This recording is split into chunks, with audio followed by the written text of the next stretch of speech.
Good morning, everybody. I'd like to call the meeting to order. Recording has been started. Everybody that's here has identified them by their first and last name, which I greatly appreciate. It is Thursday. It is August 22nd, 10:01 a.m. This is Jeff Pastor. I'm chair of the Lancaster Board of Health. And with us today is a member, Melinda Apgar. Where's Melinda? There's Melinda. Hey, Melinda. Sheila's running a little bit late. She'll be here, but we'll get started anyhow. Also, Bill Brookings, our Neshoba Associated Board of Health health agent, and Samantha Zedeker, Administrator for Lancaster Department of Health and Human Services. I'd like to welcome all guests. And again, reminder that the meeting's being recorded. I will, now that I know who's here for what agenda item, although I don't know why those other people have joined. Kristen Hara, can you tell me for what agenda item are you here for?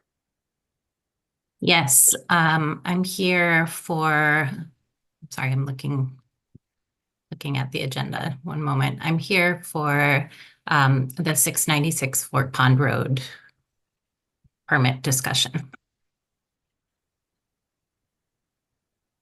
Okay, Kristen. And Kevin Hinckley, how about you? 194 Grant Way. 94 Grant Way. And Susan, I'm assuming you're here just listening, or are you here for a specific agenda item as well? I usually listen, but there Yep. are, the the neighbor Hinckley's down the road and also 696. So really both. Okay. But I like to listen anyway, all the time. Right. Thanks. And we're happy to have you. All right. I just wanted to clear that up just so that what I will do out of respect for people's time is I will take agenda items out of order so that we can get people, get business done and get people on their way to their rest of their day.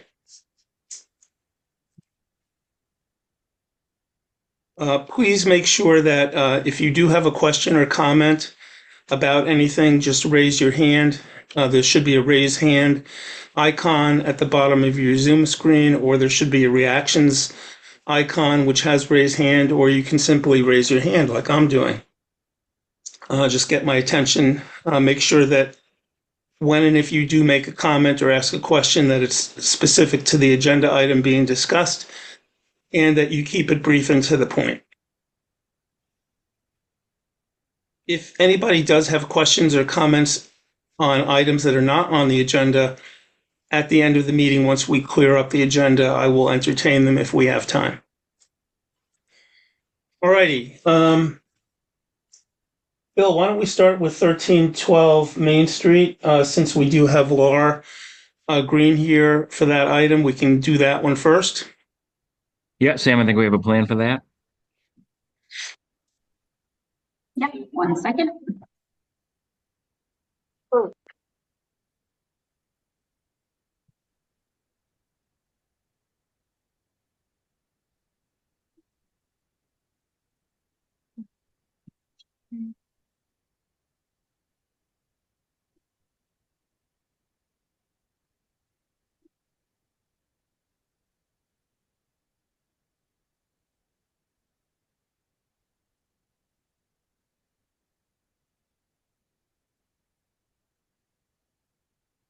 Okay, how's that? Looks good. So this is a plan showing the upgrade to a field system at 1312 North Main Street. I can see the water line to the street and a proposed two-compartment 1,500-gallon tank and stone and pipe bed. So it's a pretty straightforward upgrade to a field system. I don't know if there's any questions. I don't have any. Do you, Melinda? No, I don't. And Laura, did you want to make a comment on the item? No, we're trying to improve the existing condition with replacing the field system with a new, as Mr. Brookings say, with a new leaching bed. Yep. Okay. The soils are 2 minutes an inch, which the code requires a 4 foot, I'm sorry, a 5 foot groundwater offset. Lara's proposing a 4 foot groundwater offset, which is allowed by the local upgrade approval. And that is probably to remain gravity. Lara, you want to comment on Correct. that? Yeah, correct. So basically, the two waivers requested, as Bill stated, first being requesting a 4 foot offset to groundwater in lieu of 5, just to aid to minimize earth disturbance within the front yard, but also to eliminate the necessity for a pump chamber. And then the other local upgrade approval request I'm requesting is the use of a sieve analysis in lieu of a perk. That when we did the soil testing, we found 4 to 6 feet of fill. And on the day of test, we just didn't really feel it was safe to be doing a perk 6 feet down. So we just sent that soil off through a lab. So I'm requesting those two waivers under the local upgrade approval process. Okay. Anything unusual or of concern about either of those, Bill, that we should be worried about? No, again, they're allowed by the by Yep. Title V on upgrades to existing field systems. Okay.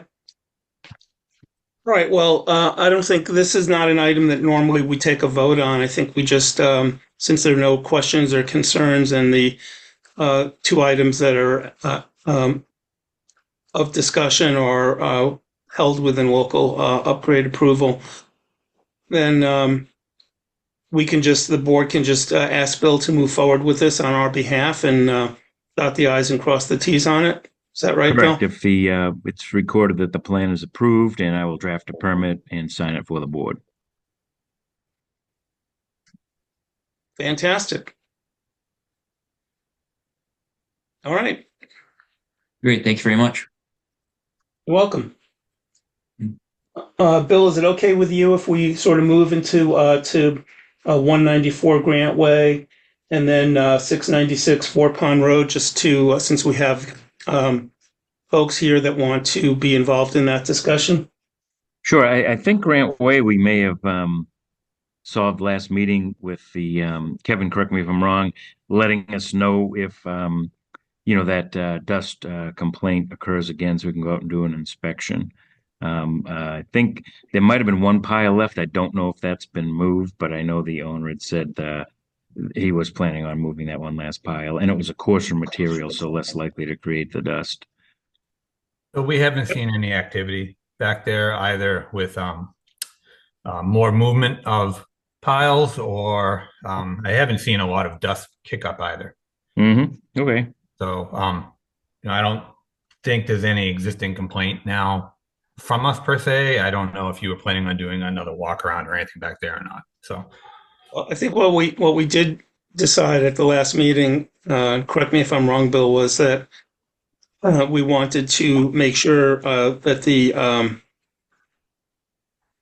the company owner, that the owner moves that other pile, and we were going to give him a deadline to make sure that that was taken care of, since he had promised to do it anyway. So didn't we have a letter that went out on that in that regard? It was a phone call. Phone call. Yep. Okay. yeah. So we've been away for the last week or so. So I can't see what it looks like now. So I can't comment on that. Well, I don't need you to, Kevin. Yep. That's really the board's problem. We've made a request of the owner to make sure that happens, and it's incumbent on him to do that, because even if there's no dust right now, we can count on there being dust in the future if that pile is not moved. So let's keep this on the agenda, Bill, until we have a response. Yep. Kevin, you don't have to keep coming to the meeting unless you want to. You're certainly welcome. Okay. But really, all we're doing is we're just waiting to hear back from the owner that when the pile is going to be moved, verification from him that he's moved it, and then we will go out and look and make sure that it's gone. Sounds great. And when all that happens, we will close out the item. Sounds perfect. Thank you very much. All right. Thank you. And thanks, Bill. Yep. So I'm just going to note that that's pending response from owner. From the business, I should say. And why don't we go to 696 Fort Pond Road? There's a proposed warehouse there, and we've got a whole bunch of people to discuss it. Bill, do you want to introduce the topic? Well, sure. I think there's three total warehouses proposed, served by two on-site septic systems. I did an initial review of the plans, issued comments to the engineer, which they have responded to. I have looked at haven't fully completed, but just about completed a review of the revised plans. Have just a few minor questions, but technically the plans are in compliance with state and local regulations. There is one local regulation request, 303-11C3, and that is for a sewer line length greater than 100 feet. And that's just a function of the sewer line run from the building to the leach facility. When we look at the plans, it'll be quite obvious as to why, just due to the size of the site. Mm-hmm. All right, so as things stand now, Bill, with regard to the project plan that we've reviewed, and that's only as far as this process has gotten. There will be other steps that will be taken further down the road that the board may or may not be involved in, but we've been asked to review the plans, and the Board of Health really has no issue with the plans as we've reviewed them. Right, and in other situations, if the board is okay with the plans, once these last minor revisions are addressed, I would draft permits and sign them for the board, unless there's any other questions. Melinda? I don't have any questions. Okay. All right, let's hear from folks on the call before we make a motion for or ask Bill to draft the appropriate letters and sign off for the Board of Health. Go ahead, Kristen. Thank you. I know there's been some discussion in the past about the Title V regulations specific to 310 CMR 15.216, which is about the facility aggregation plan. I think there's some discussion about whether the plan complies with aggregating the discharge rate of 440 gallons of wastewater per acre. And so we're curious whether such an aggregation plan has been filed for this project. I think I'll have the engineer comment on that, Jeff, but Title V, maximum discharge is 440 gallons per day per acre, which again, I'll have the engineer comment on the lot size here.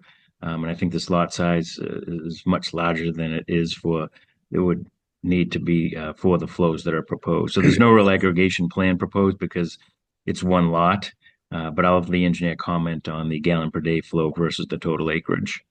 Right, and I just want to point out that we've already had this discussion, so I'm gonna allow the discussion briefly, but we've already had the discussion. We've already made the determination that the regulation that everything's in compliance with the existing regulations. But out of respect to the guests that are here and the questions, we can hear from the engineer and make sure that everybody's satisfied. So Frank Holmes here from Langen Engineering. The size of the lot is 143 acres. And the design flow, I'm just looking that up now, but I agree. I know this has been looked at. I know that we are in conformance and below the number of gallons per day per acre. But if you just give me a minute, if there may be any other questions, if we can come back to this, I'll just get that number and report back momentarily. Either that or maybe Bill has it handy because we have gone over it. But yeah, why don't I open it up to any other questions or comments on this topic at 696 Fort Pond? Anybody else have anything they want to bring up? You don't like the office?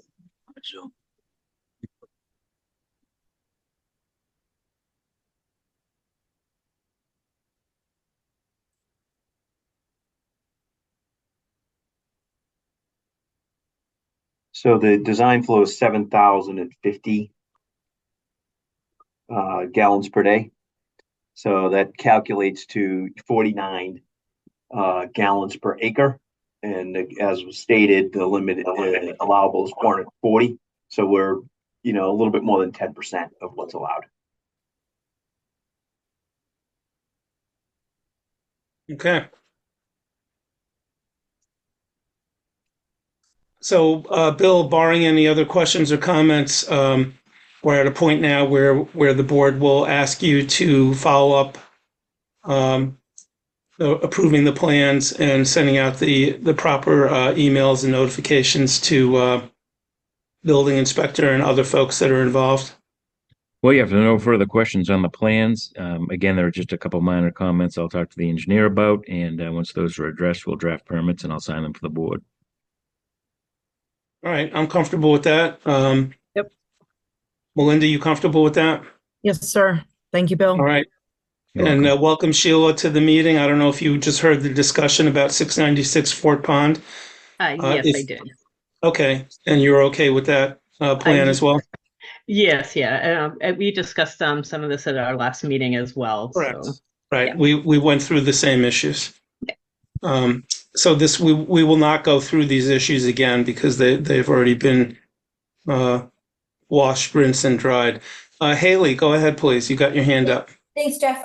With the applicant, just so I understand, this is our first time in front of the Board of Health in Lancaster. So pending our engineers respond to Bill's final comments, prepare a permit for the board's signature. Would we be at the next board meeting?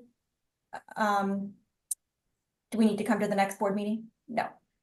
No, I don't think so. I think we're basically signing off Okay. with Bill as long as Bill raises the. Go ahead, Bill. Sorry. Oh, I didn't want to interrupt you, Jeff. Once you were done, I was just going to tell Haley that, again, once we work through those last few final revisions, my office drafts permits, and based on today's meeting, I'd be authorized to sign them for the Great. board. So it wouldn't wait for another meeting. It's just, working through those final revisions, getting the permits drafted, and then getting, permit fees and signatures as needed before they're released. Okay, perfect. Thank you. Appreciate it. All right. Any last questions, comments on 696 Fort Pond before we close this item and move on to the next? All right. Well, thanks everybody for coming to the meeting and being involved and helping us move through the process. Oh, Jeff? Yes, sir. I guess officially the board should vote on that variance request to regulation 303-11C3. I don't know if the board wants to see the layout as to why the shoreline length's over 100 feet, but again, it's just a function of the size of the buildings and where the leach facilities are located. And again, there's adequate cleanouts and sewer manholes provided as required by the state code. Well, I think that if all is in order, we can just have a motion to approve that and move and let that just be incorporated as part of the business on this item. All right, sounds good.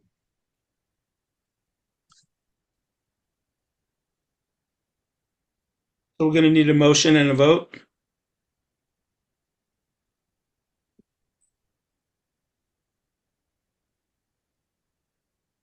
From one of the board members.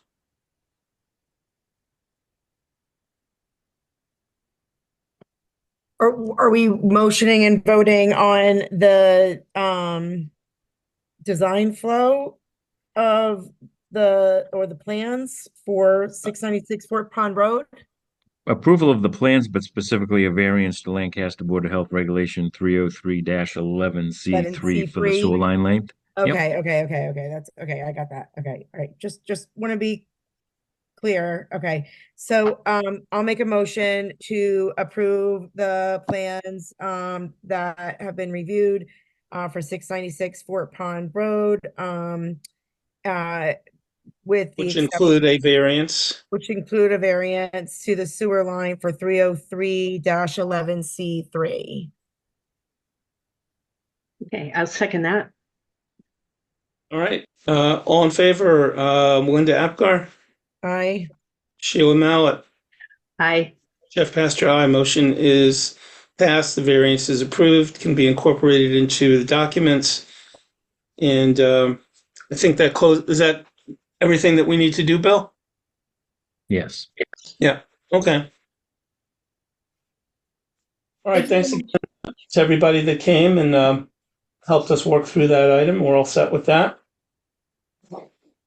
Have a great day. Thank you. Thank you.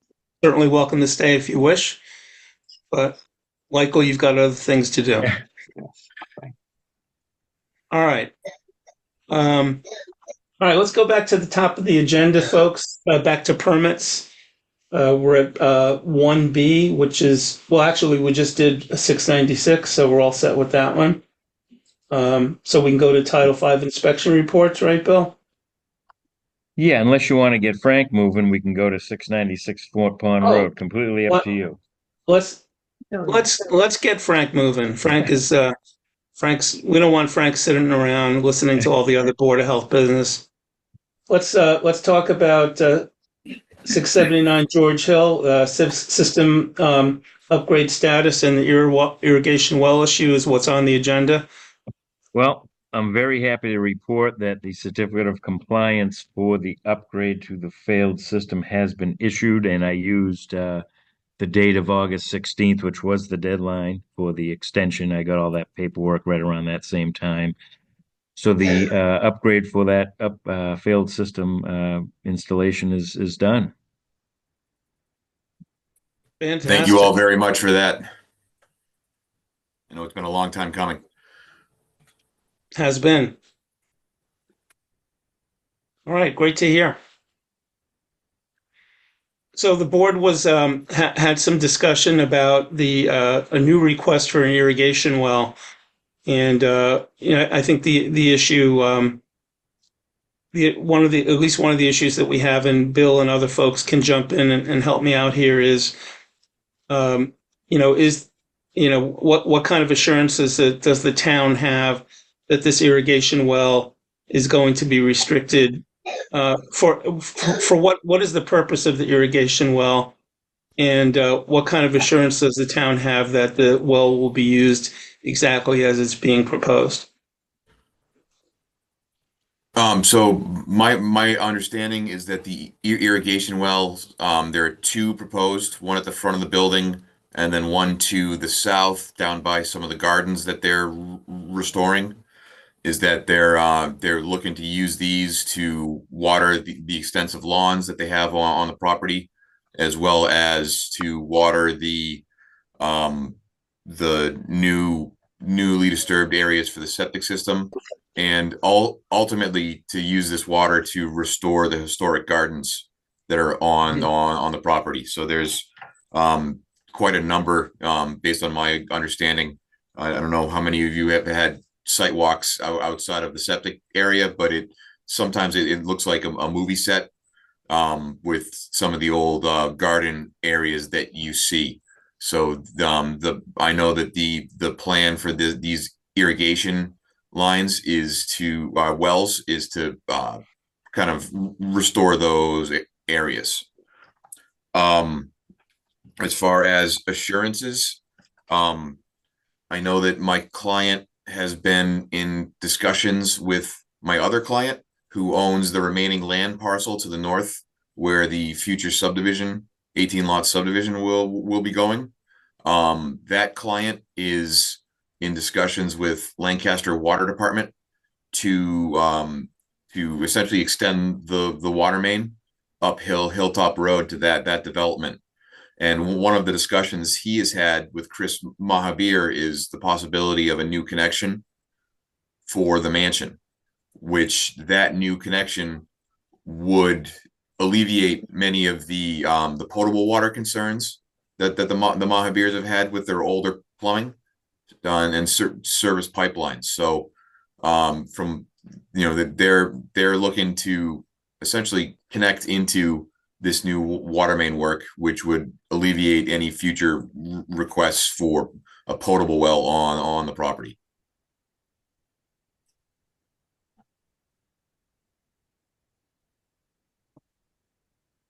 Go ahead, Bill.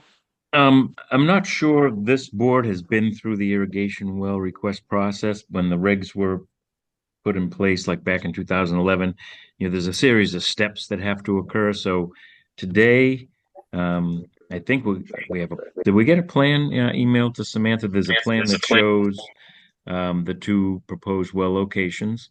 There So should the have, Board of yes. Health, the first step is looking at this plan, agreeing with the locations that they meet required offsets. Then, just as if it were a well being proposed in an area of town water, this proposal has to go to the water department for comment. So I'd ask Frank, if the board approves the plan today with locations, a similar submission as you did for the potable well would go to the water department for the irrigation wells. And pending their response, if it's negative, we're probably done. If it's positive, comes back to the board for a permit. And within that permit, there's language that indicates that the well shall not be used for potable. And that has to be recorded in the deed of the property prior to even drilling the well. So this is all laid out in the irrigation wells, but I have a little cheat sheet that just has these boxes, or if you will, a chronology that I follow whenever I get an application. So that would be the first step today would be to look at those proposed locations. If that looks good, then I'd ask Frank to move forward with the submission to the water department, CCing the board. All right, those steps make perfect sense. Can we have a look at those plans and make sure, Bill, you can walk us through it, make sure that we understand that the offsets are being met? Yes. And then we can approve it and then make sure that we get the next steps with And Frank, could going I get 2 copies of full-size plans sent over to the office at your convenience? Yes, yeah. I had provided those to the contractor, but I'll make sure that they get to you also. Unless there's something other than, I got the 11 and a half. No, that is the full size. That's Bill. the plan. Then I'm all Yes. set then. I'm Okay, just good. looking for a scale on it. Frank, I don't actually, the only last email I have from you has 3 attachments: the deed restriction, notice of alternative sewage disposal, and owner acknowledgement. I may that not would be have for the emailed you upgrade. that, Sam, because Yeah, I don't think I have it. this filing was kind of handled by the well contractor. So I will track down that PDF, Sam, and I will email that to you. Okay. Okay. I'll try to see before I leave. Yeah, I just need to track down that well plan. I just got a new computer, so some of my files are my shortcuts are missing. So I will track that down and email that plan to you by the end of the day.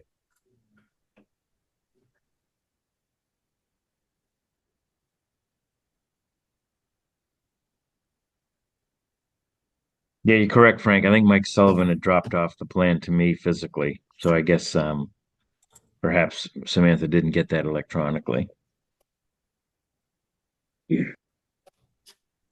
Okay, so if we don't have an electronic version of the plan to look at the well locations, we're going to have to defer that to the next meeting. Actually, if I may share my screen. Oh yeah, if you've got it, Frank, go ahead. I tracked down the file. Beautiful. Yeah, why don't you share it, talk us through it, and then email it off to Samantha and Bill, and we should be all set. All right, so what you should see popping up on your screen right now is an AutoCAD file showing the now fully constructed septic system off to the right here. Here is the existing mansion in the middle. Irrigation well number 1 is in front of the mansion, significantly farther than 100 feet from the septic system. And then irrigation well number 2 is down here, down by some of the gardens. And that these are, this well is, it's almost 700 feet from the septic tanks. And and approximately almost 1,000 feet from the constructed septic system. Any wetland areas are from this. It is 250 feet beyond the 100-foot wetland buffer, so 350 feet beyond any adjacent wetlands on site. Similar with the first one. Okay. Well, thanks for pulling those up and showing us, Frank. And it sounds like there's no issue with any of the required offsets for either of those two wells. So you're fine with that also, Bill, from what you're saying? Yeah, I was just going to say property line, wetlands, septic system components, obviously greater than the minimum distances required. Okay. Yep. Yeah, Great. it's 56 acres, so we can have, there's some wiggle room with the placement, and we'll be well outside of any setbacks. Okay.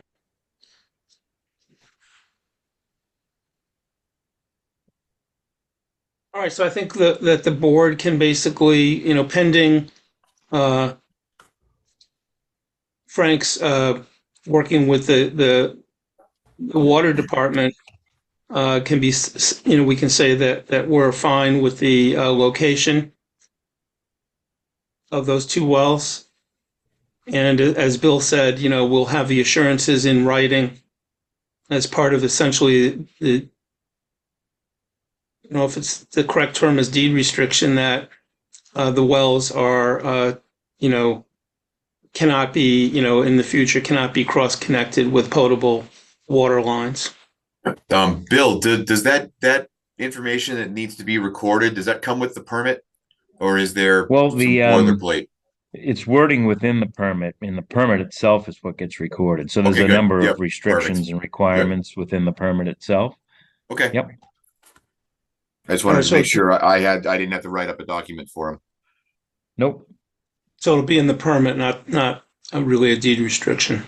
Yeah, in the past, right, the permit itself is recorded, and that lists all any requirements or restrictions. Yep. And that is issued by the Board of Health. Yep, myself and the board. Yep. Yep, good. All right. So like I say, just copy us on any information you're sending over to water department, and we'll see what type of response we get. Will do. Bill, so I'm looking in the right place in my files. Do you see a stamp date on that plan? I've got like the 28th. I just want to make sure of July. July 28th, it looks like, 2024. Right. Thank you. Yep.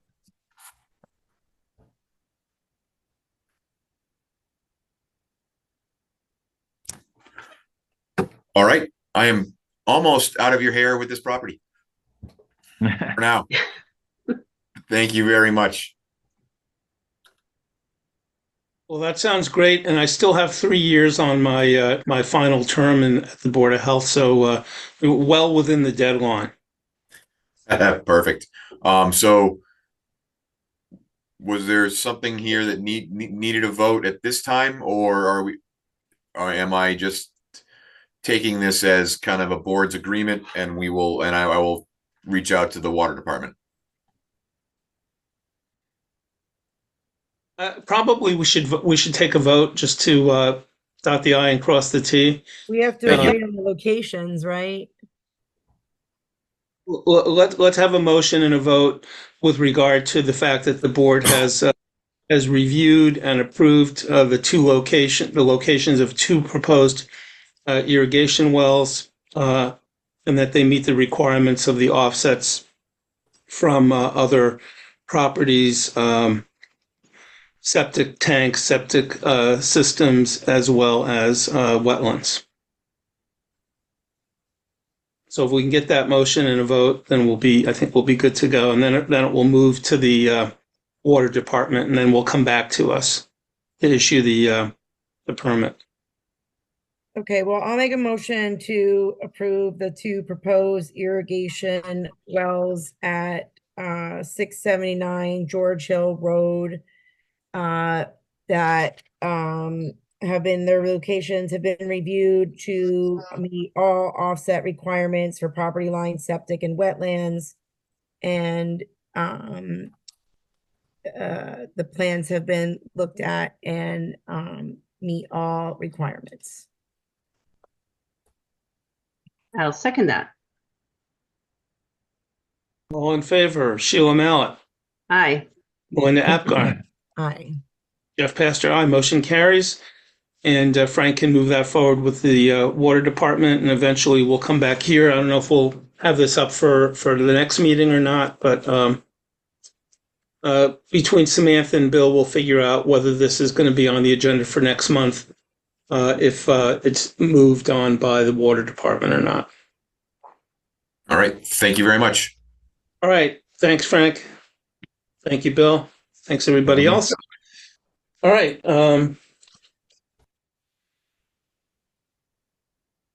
Let's go up to our Title V inspection reports. Bill, do you want to go through those four? Is that going to be? These are all straightforward passes. Yep. 80, 85. Old Common Road is a pass. 327 Ponican Road, also a pass.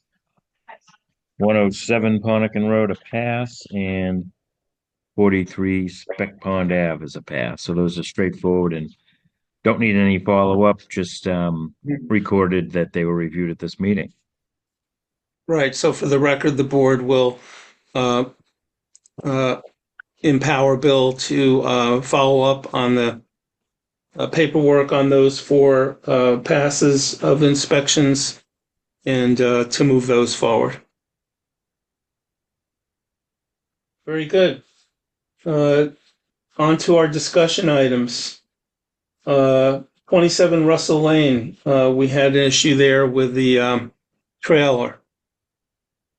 Mike Silva and I, the building inspector, we went to 27 Russell Lane yesterday morning, and we knocked on the door of the home and received no response. But we knocked on the door of the trailer and were greeted by a male resident. So we asked if he was living in the trailer, and we were told that he was not, and that he was working on the trailer to remove it from the property by the end of the month. So that's what we were told by the person that met us at the door of the trailer. Okay. Did he identify himself as a family member of the owner, or just didn't get into any detail? Okay. I did indicate that we had sent a letter to the owner and received no response, and he kind of said he didn't know that we needed to respond, but obviously the fact that the trailer's there tells us that that they haven't responded to that order we sent. Okay. So, I mean, the board can certainly look into enforcement with town council, and, you know, obviously once the end of the month comes, if the trailer is still there, then what he told us was not true.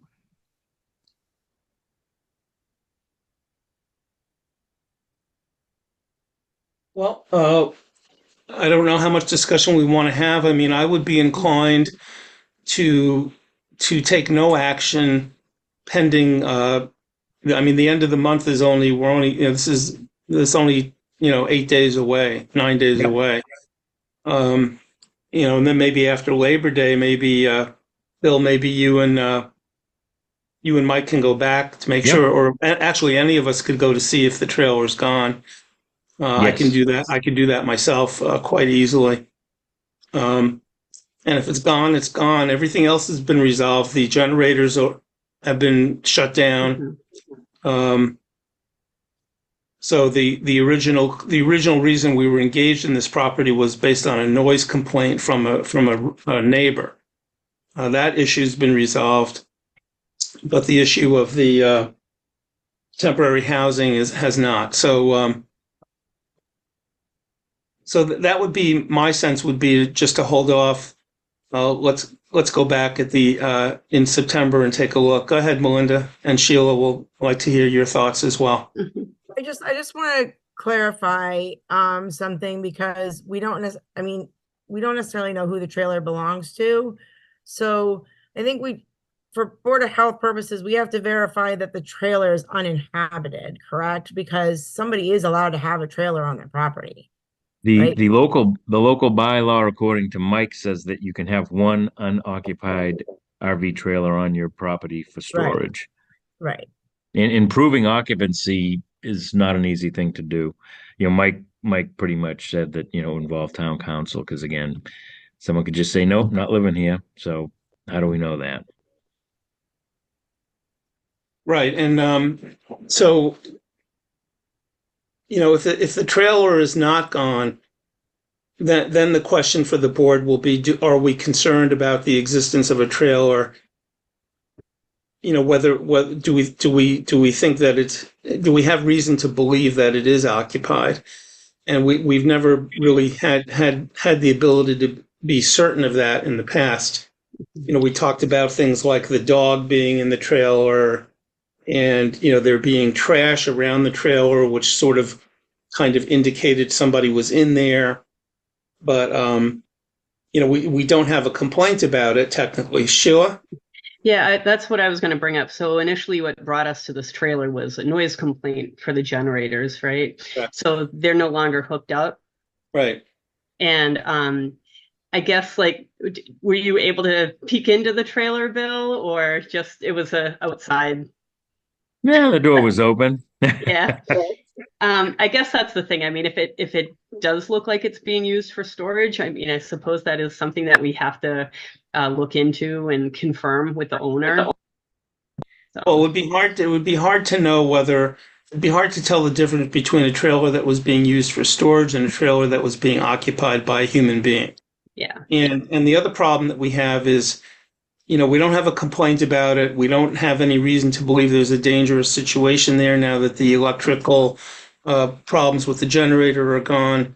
And, the question would then become, at least in my mind, how many dozens or hundreds of trailers could we find on properties in Lancaster, and are we going to investigate all of them one by one?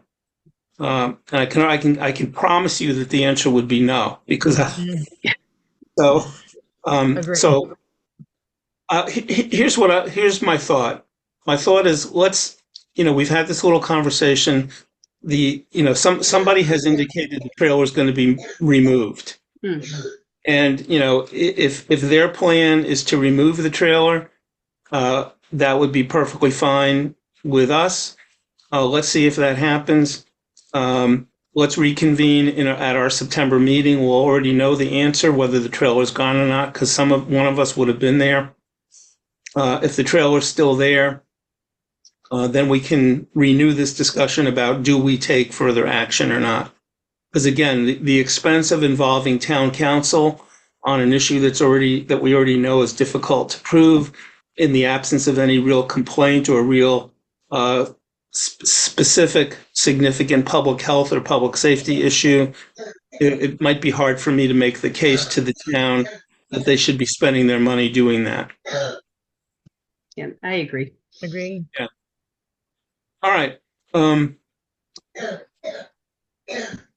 So I think we're okay on this one. Bill, we okay on this one for now? Yeah, we'll take a look at the site in September and discuss it at the September meeting.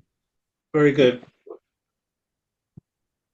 All right. 132 Kilbourne, similar issue with what we know to have been an occupied trailer at that location. What's our story over there, Bill? Well, Mike and I continued our investigation that morning and did go to 132 Kilbourne Road. Residents of the trailer didn't appear to be there, but we did speak to the son, Heiko, and he indicated, based on his discussion with a couple of attorneys, that he was planning on serving the residents of the trailer an eviction notice. So there's like a formal action on his part as the property owner. He had hoped to get us a letter of intent by today's meeting. Again, we just met with him yesterday morning. Samantha, I'm assuming you haven't seen anything from Heiko? So, I mean, that was his intention as we stood there and discussed the situation on the front porch. So again, I think it's something we need to monitor. He says that the folks aren't in the trailer as often as they were. Apparently, they are investigating an apartment in Marlboro. And again, they had told us they were investigating a Yeah. place to stay in New Hampshire, but Right. we don't, no real forward motion on this one, other Yeah. than Heiko indicated he plans on serving eviction. So again, you come back to potential town council involvement through enforcement Right. or us revisiting the site when we go out to 27 Russell. Yeah. So I sort of feeling along the same lines on this one. And I think at this point, any discussion about the actual trailer residents and their plans is kind of moot because, you know, we already know that they're not reliable in terms of what they're committed to do.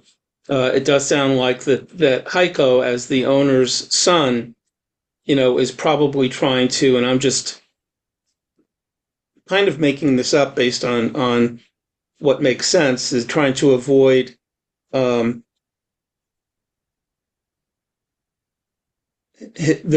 own culpability by issuing you know, an order to the actual residents, so that if the board or the town does take action, it may be deflected to the residents rather than the owners, which actually would not happen because, as far as I can tell, based on the regulations, the board would still consider the owner of the property liable for allowing a trailer occupancy. So if we do see forward motion on the part of the owner via Heiko for this legal order from to the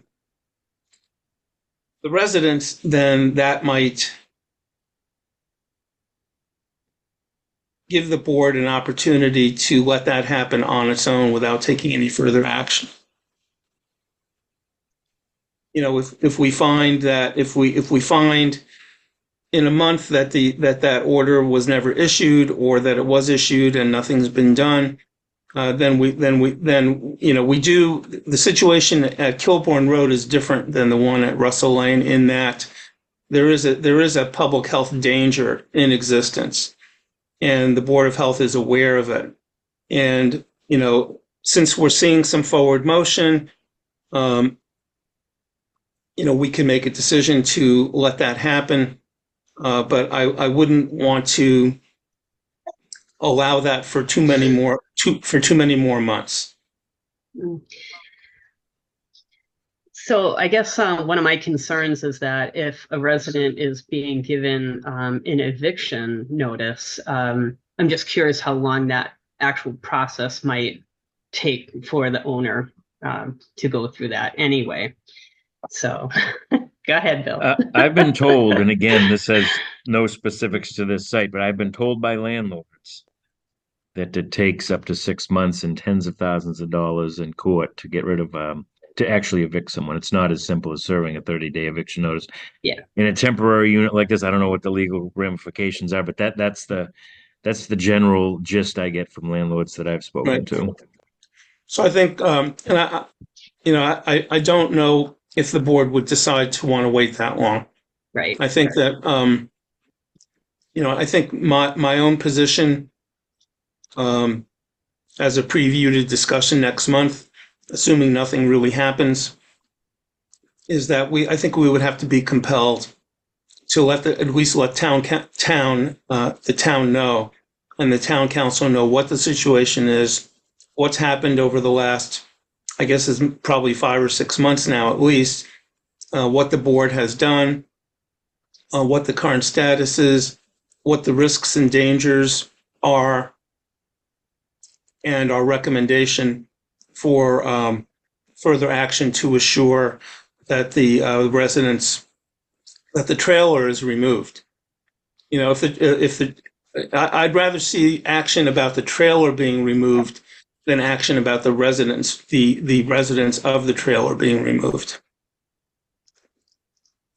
If the trailer is moved from the property, the problem is solved.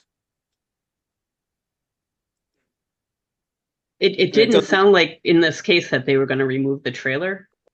Well, I think it's theirs. My guess is Yeah. if they leave, the trailer leaves. The trailer was there. They were not.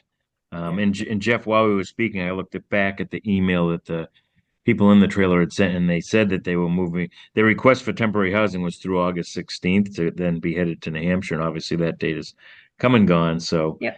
Right. that didn't pan out. Okay.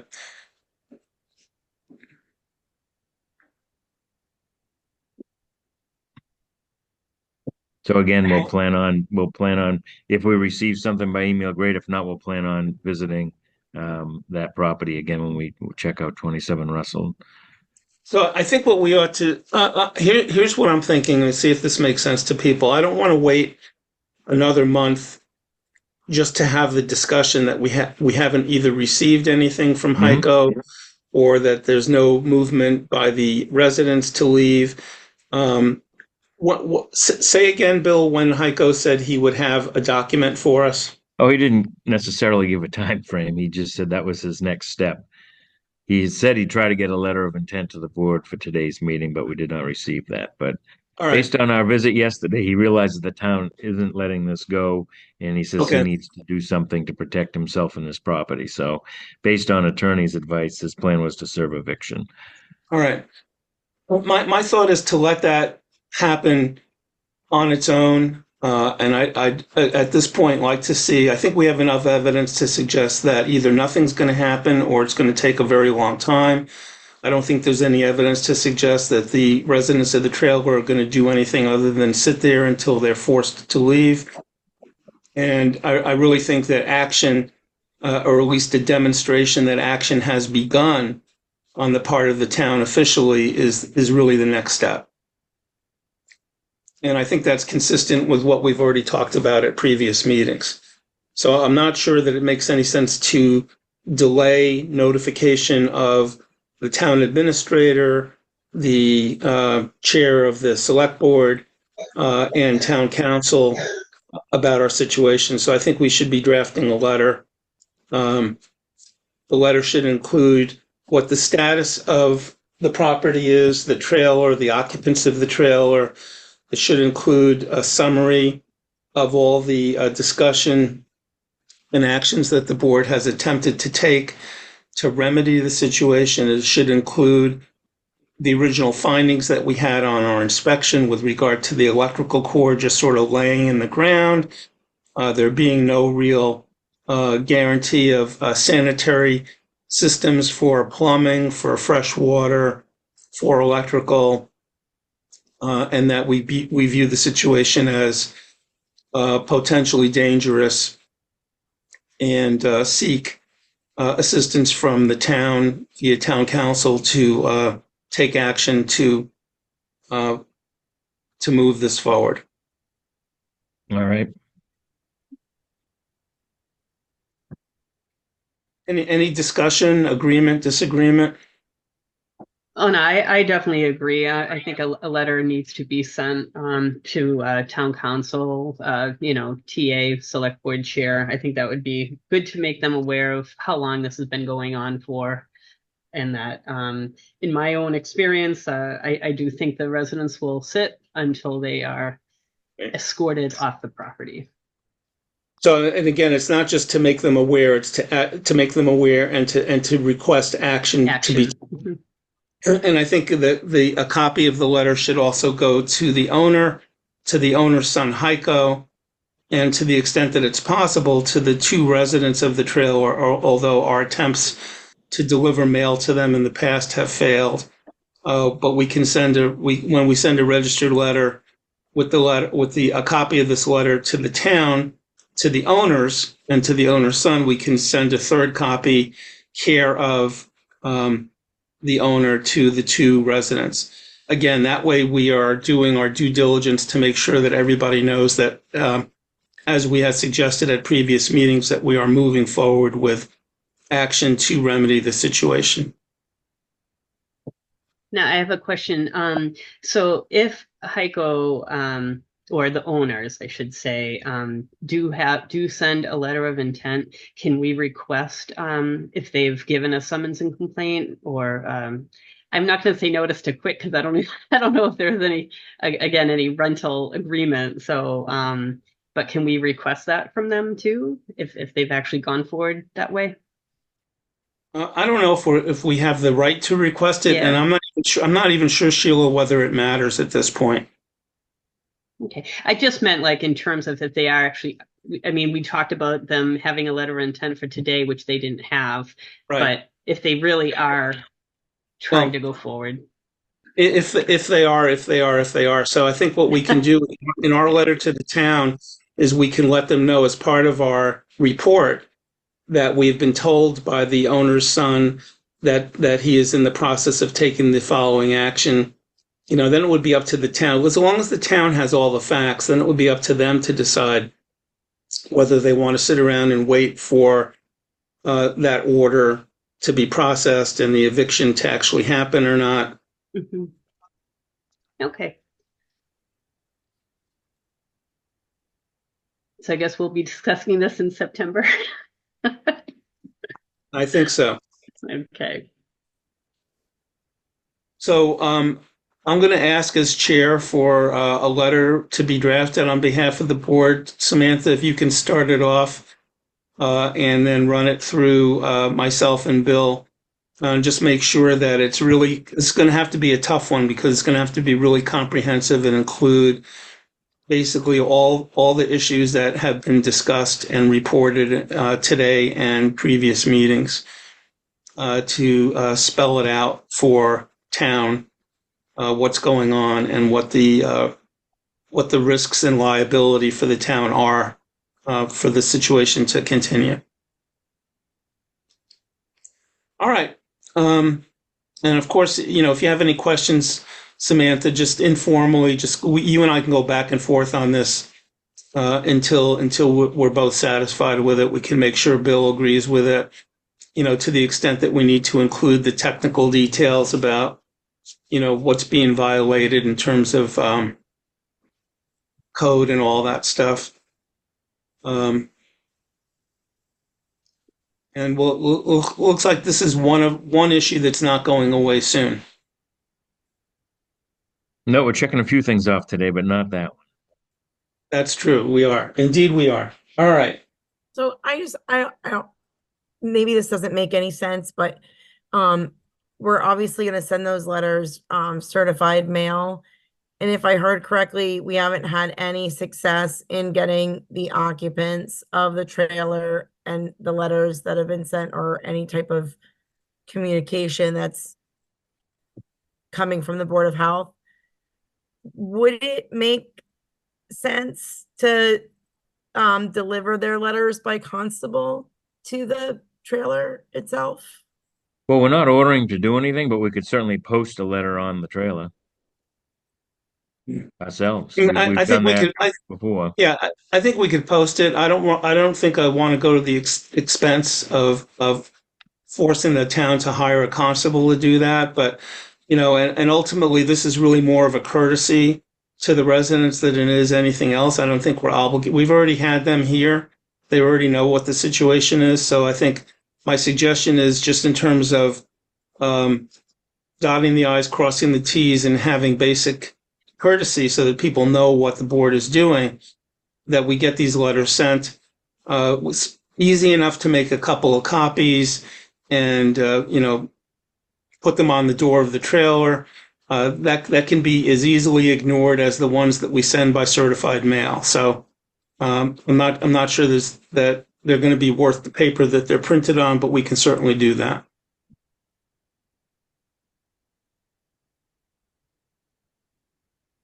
Does that work for you, Melinda? Yeah, I mean, if we've struggled in the past, then maybe it's an option. Well, we haven't struggled. The struggle is that the owner of the property has created a situation that they're now liable for, and you know so. You know, I think we've already sort of bent over backwards to be fair with the occupants. And they are simply unable or unwilling to change their living situation. That's a decision they're entitled to make. and the board is obligated to, deal with that. Mhm. And again, too, isn't our relationship really with the property owner? It's not really with the residents, right? So, Correct.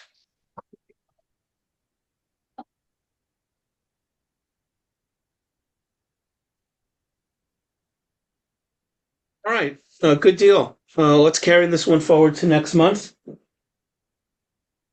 700 Fort Pond Road. Any chance that we're getting this one off the agenda, Bill? Absolutely. Happy to report we received installer air engineer as built, so that certificate of compliance will be issued. Great news. So the board is comfortable with Bill issuing that certificate of compliance. We don't need that's a standard process that we've done, not usually with so many hoops and time delays, but on behalf of the board, you can issue that certificate of compliance and we can close this issue out. Correct, Bill? Correct. All right. You guys okay with that, Melinda and Sheila? Yes, sounds sir. good. All right, fantastic. And have we got that recorded deed for 1263 North Main? We have. That certificate was issued on August 7th, so that is closed also. Okay. Well, we are getting quite a number of things off of the discussion agenda today for sure. I think that brings us all the way down to letter H, which is 724 Old Union Turnpike and existing well. Yeah, that was a carryover. We actually approved that last meeting, so that's all set. Oh, okay. So that should not have been on. All right, last couple of items, arbovirus update. I just want to make sure that I'm reporting on behalf of the record. I've been sending out emails and notices that we are in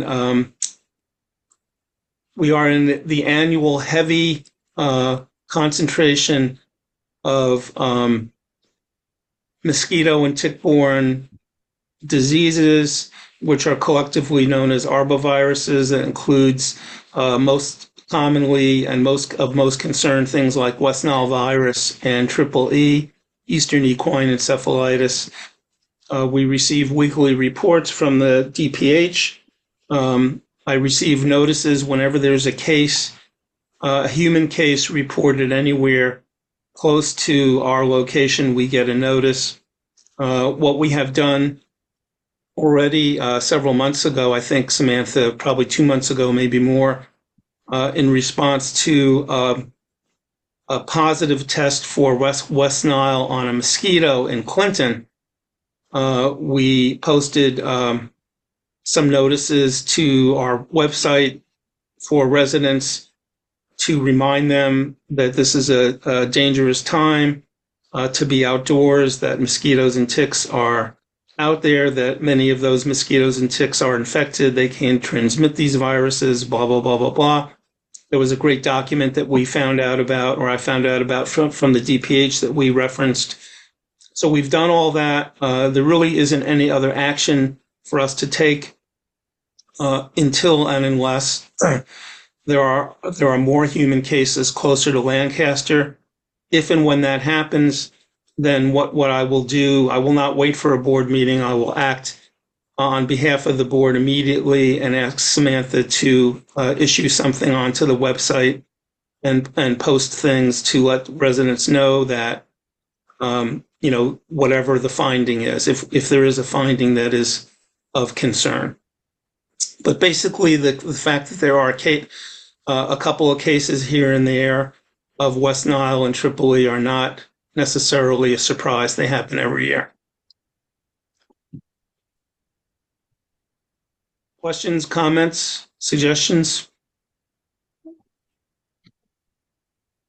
And I'm not saying that we shouldn't be concerned because they happen every year. I mean, there's a concern. I mean, both of these diseases are potentially fatal, especially Triple E, especially among the elderly, people with comorbidities, etc. So, we do watch it carefully. The good news is that the DPH has great systems to keep us informed. All right.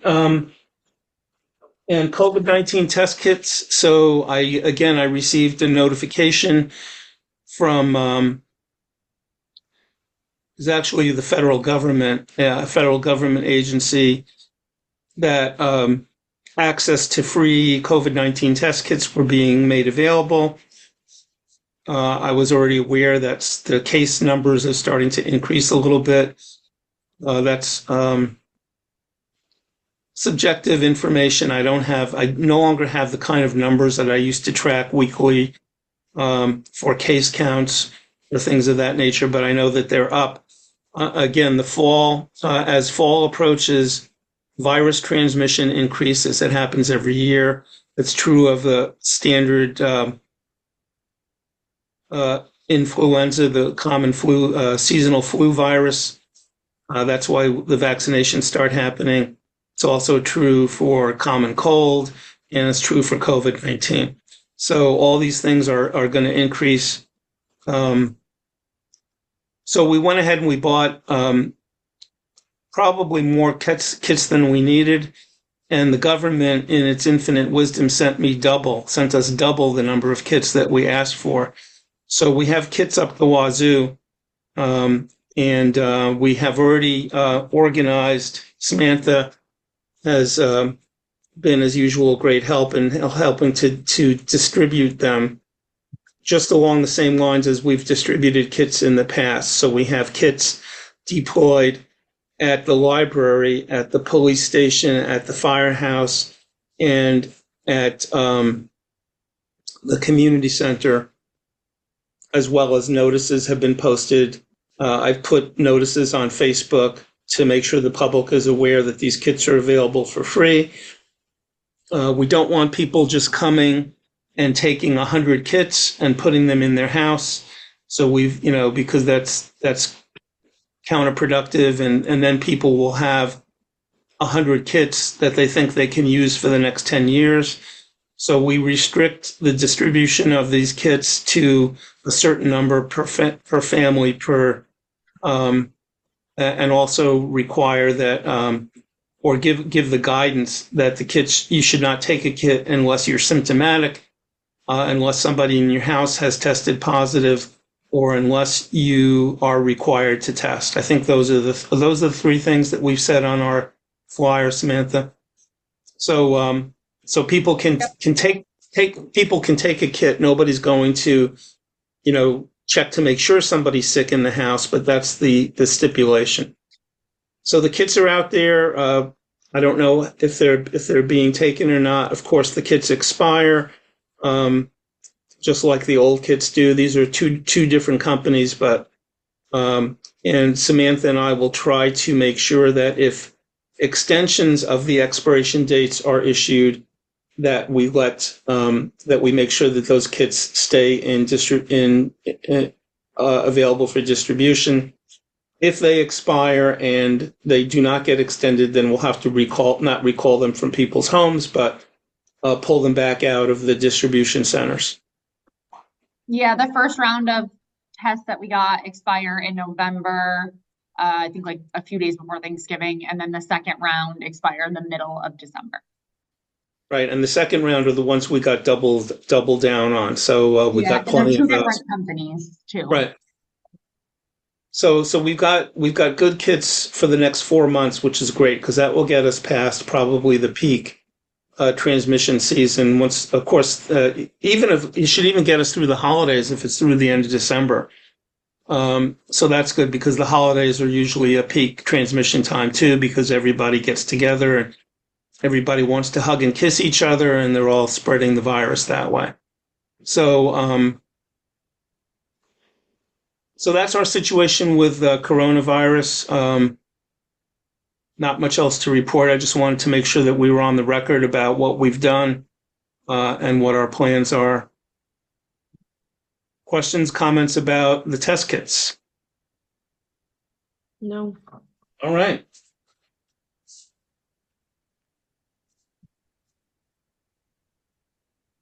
We have minutes to approve.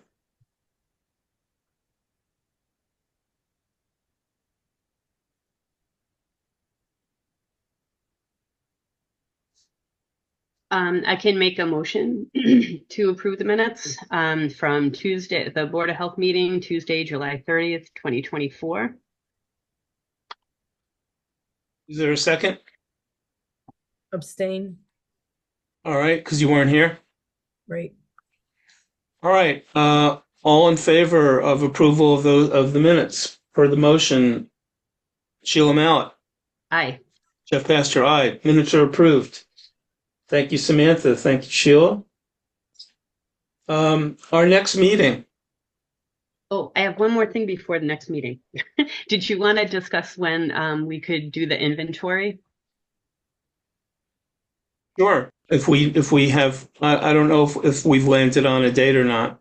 I sent the email out. I've heard back from Jeff and Melinda. Sheila, I was waiting for you.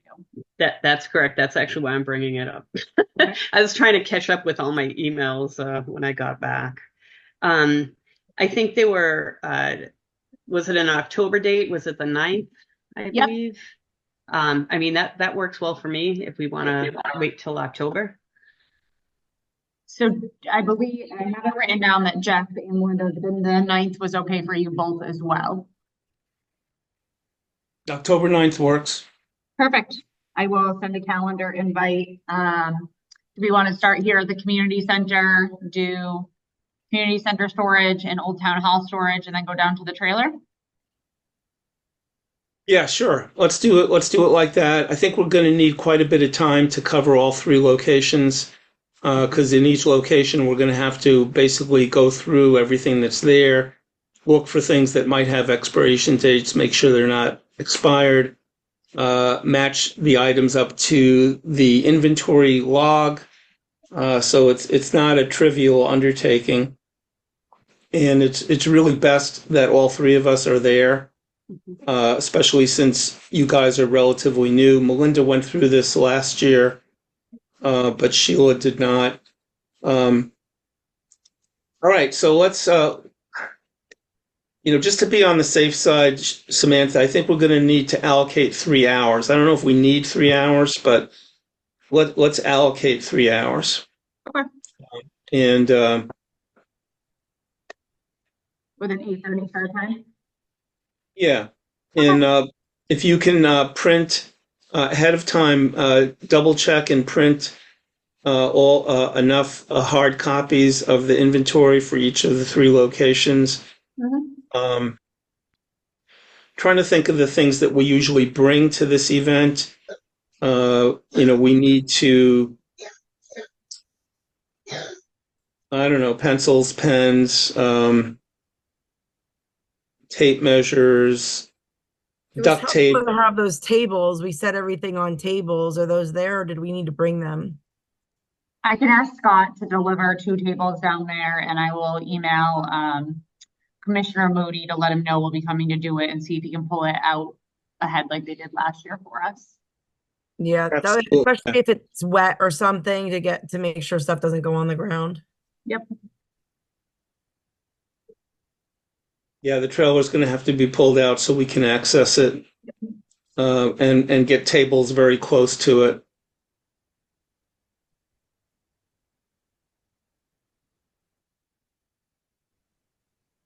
All right, that sounds good. Well, thanks for bringing that up, Sheila. I was going to probably skip right past that. Any other business that we have before we look at the next proposed board meeting?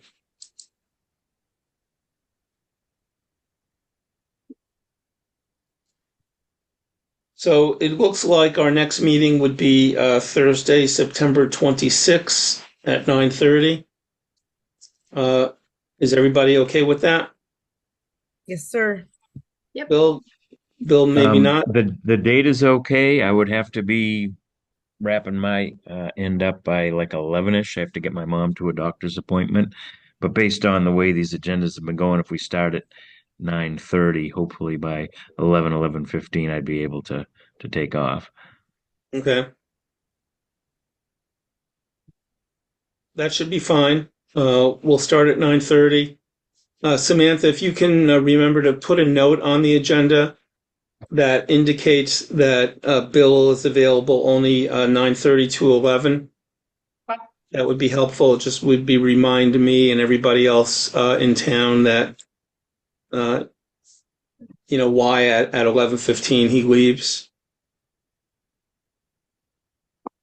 And if we're lucky, we're done by 11:15, 11:30 anyway. So Well, we've crossed quite a few things off the agenda today, so barring any circumstances that are unforeseen, hopefully it'll be a quick one. well, I'll vote on that with you, Melinda, but you never know what's going to happen. So hopefully we'll be okay. All right, very good. I think we're done. I'm about ready to ask for a motion to adjourn unless there's anything else. Bill? Just a heads up, and I was going to text the board this and Samantha. I will not be at the town office on next Wednesday. It's moving day for my son at UMass Amherst. Wow, congratulations. Big day. Congratulations. Yeah, that's great. Thanks. And I will not be. I'll be up in band camp next week in Maine, so I will not be in the town offices either.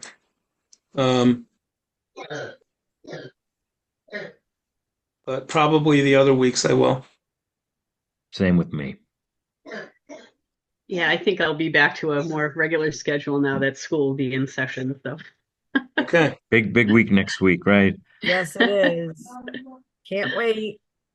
I know, Yeah. right? And Samantha, can't I'll come follow up soon with those enough. letters with you on a day other than Wednesday. Yep. Sounds good. All right. Well, thanks everybody for being here. Thanks, Susan, for being around too. Much appreciate your attendance. And if there's nothing else, willing to entertain a motion to adjourn the meeting. All right, I'll make a motion to adjourn our Board of Health meeting for August 22nd. I'll second the motion. All in favor? Melinda Apgar. Aye. Sheila. Aye. Jeff Pastor, aye. Meeting is adjourned. Thanks, everybody. Have a great Great. day. Day. Thank You you. too. Bye now.